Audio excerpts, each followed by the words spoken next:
El gasto en salud para el próximo año está teniendo un recorte sumamente importante y además que, de acuerdo a lo que hemos charlado con Daniela Díaz Echeverría de Fundar, está por fuera de lo que señala la propia ley sobre lo que se puede permitir en cuanto a recortes presupuestales. El día de hoy estamos en Luchadoras, aquí en Rompeviento. Yo soy Lulú Barrera y vamos a platicar con Daniela justo para saber más qué es lo que está pasando y por qué es una situación que debe de alarmarnos. Bienvenida. Hola Lulú, gracias por invitarme y gracias por traer este tema para poder difundirlo a la población, porque en verdad se ha dado muy poca difusión de este hecho inédito, por lo menos en los últimos 15 años, que no había habido un recorte de esta magnitud al presupuesto en salud en general y en particular el presupuesto que se llega a los estados, a los 32 servicios de los estados a través de la Secretaría de Salud, y un presupuesto además que es como muy sensible para la vida de las mujeres, de las adolescentes, que es el presupuesto de salud sexual y reproductiva. Sí, justo quisiéramos saber, o sea, para empezar creo que podemos partir de preguntarnos qué tanta incidencia tenemos la ciudadanía en cómo se destinan los recursos públicos, ¿no? Que también impactan en nuestra vida. ¿Qué tanto lo conocemos? ¿Qué tanto podemos incidir en él? Y dentro de este desconocimiento que yo creo que prevalece, ya me dices tú qué piensas, ¿cómo eso está afectando o no pues nuestras condiciones de vida y lo que el Estado debe de proveer para asegurar nuestros derechos de salud, por ejemplo? Es que yo pensaría que hay como dos formas de ver el asunto. Uno es que las personas que vamos a los servicios de salud públicos sí nos damos cuenta las precariedades, las carencias que los servicios tienen, y sí pensamos, bueno, es porque no hay recursos financieros, no hay recursos materiales para que estos servicios funcionen de manera óptima según mi necesidad de salud. Y otra es que hay diversas organizaciones que llevan muchos años en terreno también dándole seguimiento a cómo son las condiciones de estos servicios de salud. Entonces yo creo que como de los dos actores sociales, por decir así, la población que usa los servicios y las organizaciones, sí hay un conocimiento de la carencia de los servicios. Lo que no hay ahorita que se aprobó el presupuesto es como la agenda pública nacional, en lo que sale así fuerte en los medios, el asunto de que se recortó el presupuesto en salud. Eso sí, en este momento no está así. Digamos que esa experiencia, lo que siento que tal vez no conectamos es esa experiencia de usuaria a usuario en el servicio de salud, de me tengo que formar muchísimo, me dan mi cita para tomar una radiografía en 3 semanas, me dicen que no hay insumos, etcétera. Como esa experiencia de usuario, conectarlo con las decisiones políticas que sobre presupuesto, por ejemplo. Es que no, realmente el presupuesto en México no es un presupuesto que se discuta de manera abierta a la población, que se involucre a la población, que las opiniones de la población lleguen a las y los diputados, que son finalmente los que lo aprueban, que hacen modificaciones, ni tampoco el Ejecutivo Federal, en este caso en particular la Secretaría de Hacienda, quien arma la propuesta del presupuesto, escucha a la población así de manera importante para elaborar un presupuesto que responda a las necesidades de la población, ¿no? Y en este caso de salud, y tampoco la Secretaría de Salud ha tenido mecanismos participativos desde lo más local hasta lo nacional para poder discutir y poder elaborar un presupuesto así, conforme a las necesidades de la población, ¿no? Entonces sí, no es un presupuesto como en ningún espacio, ni en el Ejecutivo ni en el Legislativo, que haya mecanismos, formas en que la población pueda participar. Y ahorita tenemos un problema, y es que la Cámara de Diputados no es una Cámara donde haya como un equilibrio parlamentario. La mayoría la tiene un partido, entonces que es el partido del gobierno, del Ejecutivo Federal, entonces como que eso cuesta mucho más que haya una discusión plural sobre cómo se va, las decisiones que se toman alrededor del presupuesto. Y lo que nos comentas es que, bueno, ahora hay un recorte histórico. Dices que al menos en los 15 años pasados no ha sucedido esto. ¿Nos puedes decir cuál es la magnitud del recorte al presupuesto en salud que viene? En relación al que se aprobó para el 2016, es un 11% menos. Eso es muchísimo dinero. Y hay como toda una serie de consideraciones sobre este recorte. Una, que es un recorte que no se puede llegar y hacer sin dar alguna explicación consistente, clara, profunda, o sea, como con mucho argumento de por qué se hace ese recorte y a qué se recorta. Entonces, si se revisa el proyecto del presupuesto en salud para el 2017, no se puede identificar, ver claramente las causas del recorte, el impacto del recorte, o sea, sí, cómo va a impactar en los servicios de salud, va a haber más personal de salud, va a haber menos, va a haber más o menos ambulancia, nada de eso se explica. Y qué se va a hacer para subsanar que haya impacto en la población negativo en su salud porque va a haber menos recursos. Estamos platicando con Daniela justo de las debilidades, las deficiencias estructurales del sistema de salud que ya tenemos, que de por sí se va a ver afectado con un recorte histórico el próximo año. Regresando, vamos a platicar más acerca de qué significa, qué puede implicar en la vida concreta de nosotras, las mujeres específicamente, para ejercer nuestros derechos sexuales y reproductivos. Regresamos.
Estamos de regreso en Luchadoras y bueno, tenemos esta perspectiva de que para el próximo año 2017, concretamente, nos va a faltar un 11% del recurso que tuvimos este año para salud.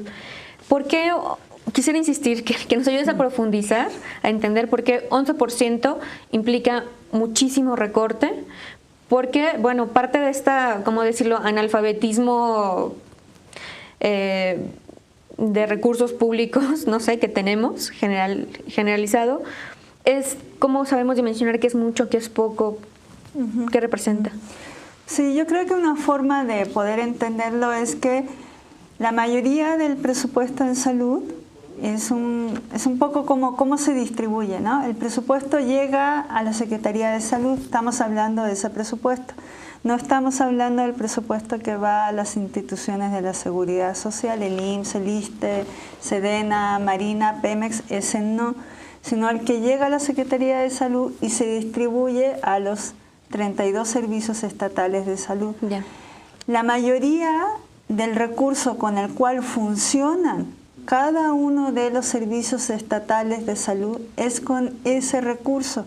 Las entidades federativas, los estados desde Aguascalientes, Zacatecas, casi no dan recursos propios.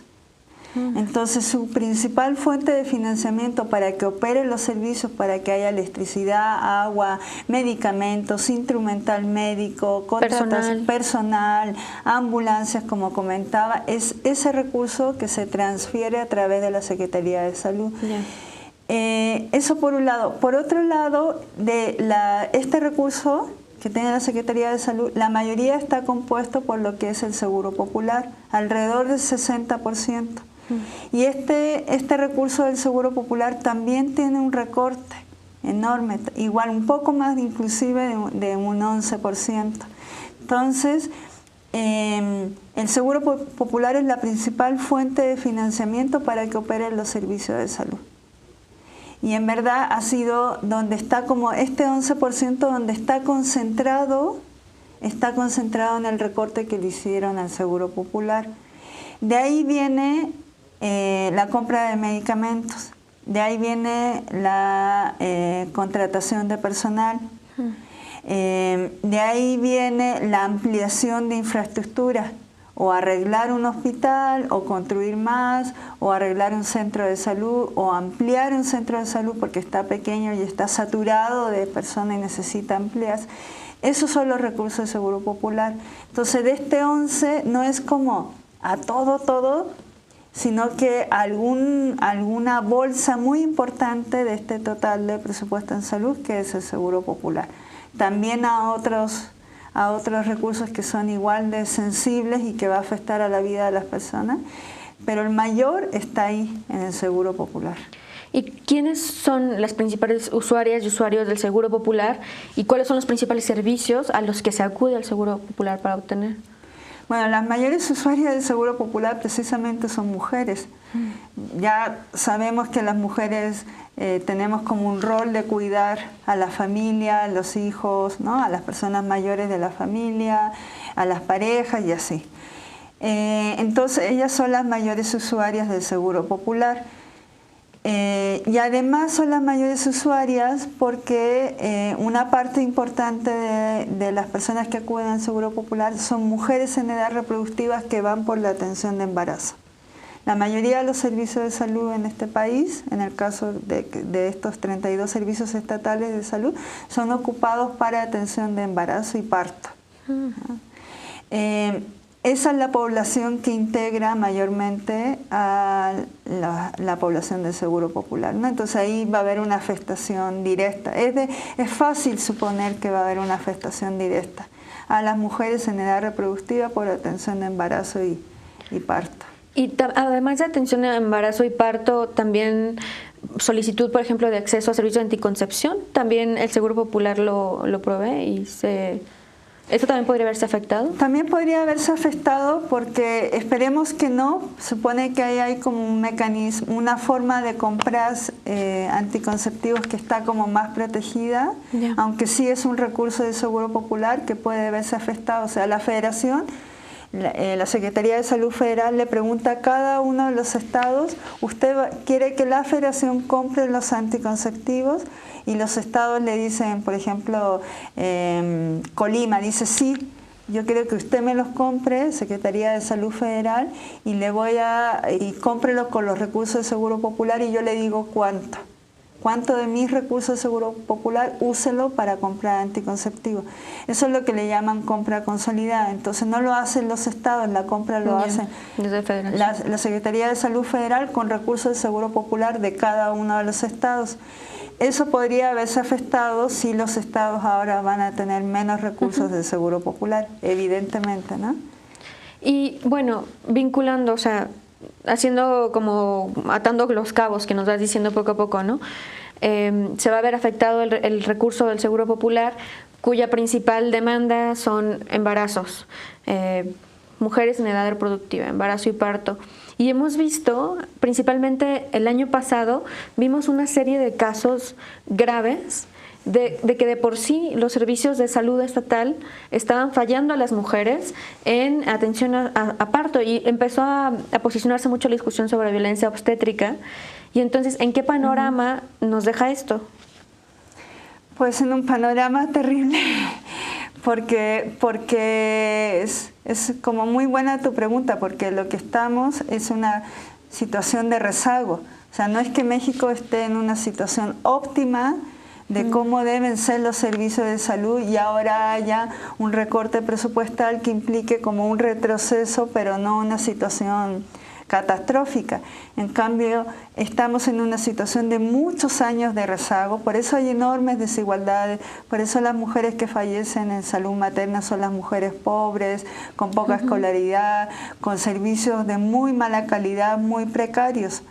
Entonces, esta situación de recorte al presupuesto lo que también es fácilmente de suponer es que va a llevar una condición de agudizar la desigualdad. Difícilmente esos servicios de salud tan precarios van a lograr a tener como una condición mínima, básica de un funcionamiento que no ponga en riesgo a las mujeres cuando se van a atender a los servicios de salud. Eso. Aquí también, bueno, había un aspecto que nos has comentado un poco antes de entrar al aire y que tiene que ver con que este recorte está excediendo el recorte permitido por ley incluso. ¿Nos puedes ayudar como a o sea, entender esto? Porque también el desconocimiento de la ley, por ejemplo. Sí, el presupuesto lo regulan varias leyes y normas, principalmente la Ley Federal de Presupuesto y Responsabilidad Hacendaria. La ley lo que dice es que el presupuesto no se puede disminuir más de un 5%. En general, ¿no? Y establece como qué es lo que se puede recortar. Se puede recortar sobre todo como gasto superficial, papelería, viáticos para esas actividades que no tienen como un impacto en la vida de las personas, en el desarrollo de los programas de política pública, ¿no? Ese tipo de gasto se puede recortar hasta un 5%. Y también dice por qué. Dice porque hay un desastre natural importante, hay una situación de guerra, de un conflicto importante y hay una falta de ingresos también importante. Bueno, en ninguno de los tres casos es el que tenemos en México ahora.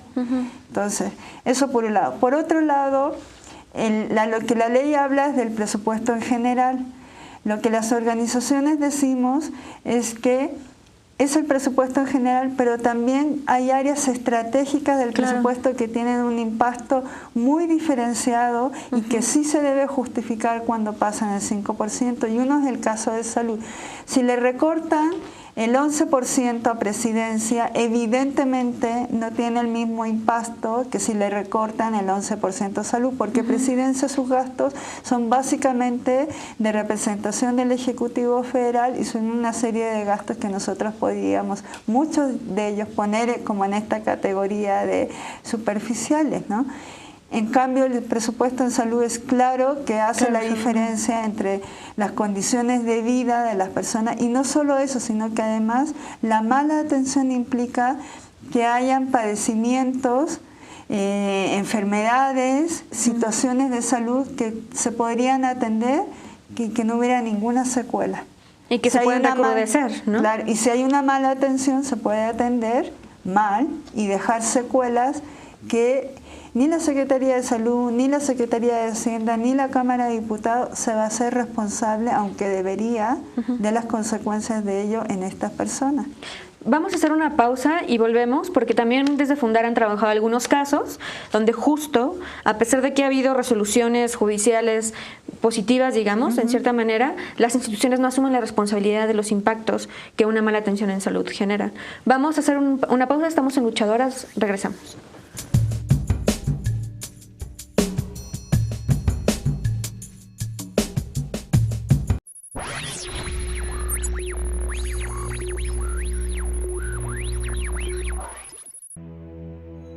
Sabemos que están allá afuera, podemos sentirlos. Sabemos que allá arriba tienen miedo a que la gente se informe, temen al cambio. No conocemos el futuro, no hemos venido a decirles cómo acabará esto. Hemos venido a decirles cómo va a comenzar. Cuando termine esta señal, podremos ver lo que allá arriba han callado. Les mostraremos un medio sin nexos con los poderes fácticos. Un medio de comunicación crítico e independiente. ¿A dónde vamos? es una elección que podemos construir juntos.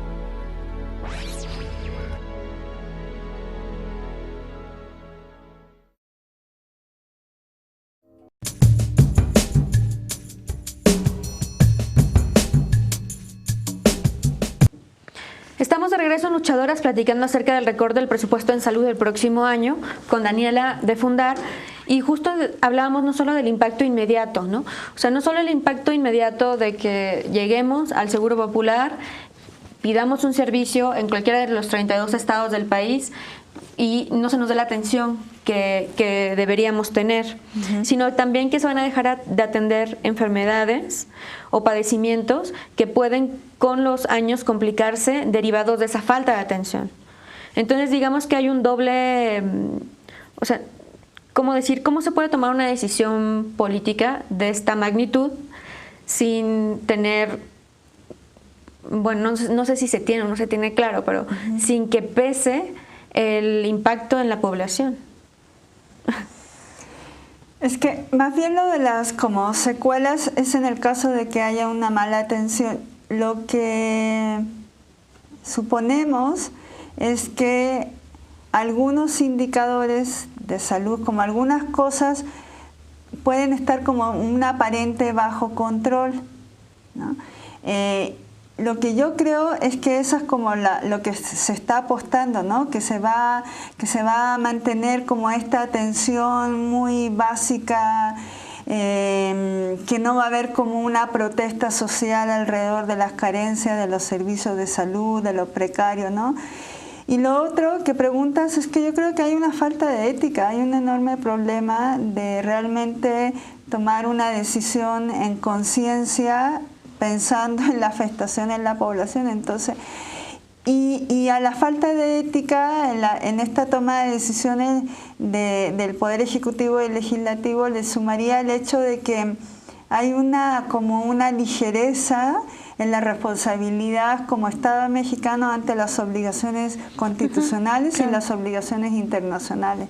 O sea, México acaba de otra vez establecer un compromiso internacional con los Objetivos de Desarrollo Sustentable al 2030. Evidentemente, para el logro de esos objetivos y sus metas debe contar con recursos financieros. O sea, no es muy difícil, ¿no? Y ya vimos que los Objetivos de Desarrollo del Milenio, el 2015 hubo varios que se incumplieron, y una de las causas por las cuales fue la falta de recursos financieros, porque los recursos financieros, esto que hablábamos, por ejemplo, el recorte al Seguro Popular, el recorte a salud en general, es muy sabido, hay mucha documentación de investigadores universitarios, de organizaciones, de redes, de activistas, que por ejemplo los servicios de salud no cubren los 3 turnos para atender emergencias obstétricas. O sea, no hay los especialistas o el personal de salud capacitado para resolver una situación de parto las 24 horas del día, los 365 días del año. Más o menos se ha tratado de suplir esta carencia haciendo contrataciones de personal especialista por 9 meses, por 10 meses, con recursos etiquetados para salud sexual y reproductiva en mujeres que ahora también sufren un recorte. Entonces hay como esas soluciones de parche, pero no hay una atención de especialistas para resolver emergencias en un parto las 24 horas, los 365 días del año. Y la disminución de la muerte materna fue un objetivo de desarrollo del milenio que no se cumplió. Claro. Que y también México estaba el acceso atrás. universal a la salud, ¿no? Exacto, y ahora otra vez viene el objetivo de desarrollo sustentable al 2030. ¿No? Eso es como... Y la otra ligereza es como lo constitucional que señalo, es porque el artículo primero de la Constitución señala que México tiene la obligación de su política pública, su marco normativo y su presupuesto, diseñarlo conforme a documentos internacionales que son obligatorios para el país. y uno es el Pacto Internacional de Derechos Económicos, Sociales y Culturales, donde está el derecho a la salud en ese pacto. Y ahí habla del principio de progresividad en los recursos. Entonces, cada vez un Estado que lo firma, en este caso México, debe ir asignando más recursos para poder lograr el derecho a la salud a la población, garantizar ese derecho, ¿no? Entonces, sí es una situación sumamente grave porque la falta de ética de esto que hablamos de realmente tener conciencia del impacto de la población, también se está incumpliendo obligaciones de la Constitución y de compromisos internacionales. Estamos llegando al final y bueno, quisiera como amarrar, ¿no? Cerrar con que el Estado tiene la obligación de proveer estos servicios, ha firmado acuerdos donde se dice que tiene que invertir cada vez más porque son formas de garantizar los derechos, ¿no?, de la población, pero estamos ante un panorama totalmente contrario.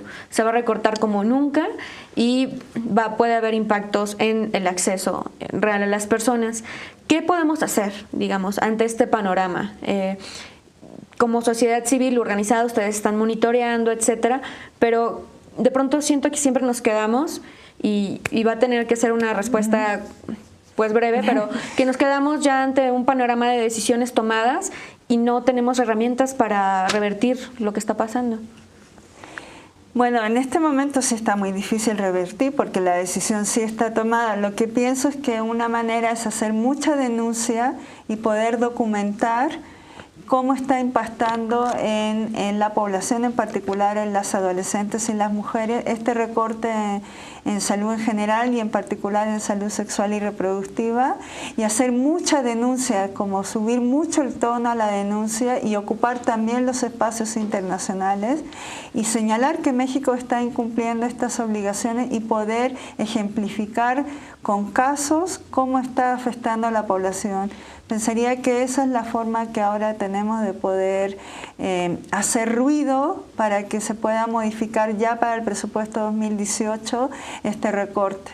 Claro, demandar que el presupuesto siga aumentando en los próximos años. Bueno, pues muchísimas gracias, Daniela. Gracias a ustedes por sintonizarnos también. Tenemos que estar al pendiente de lo que Fundar vaya monitoreando sobre cuál es el impacto real materializado en la vida de las personas sobre estos recortes para el próximo año en salud que afectan a la vida de las mujeres. Muchas gracias. Quédense en Rompeviento. Gracias, Daniela. Gracias, Lele. Esto fue Luchadoras. Nos vemos la próxima.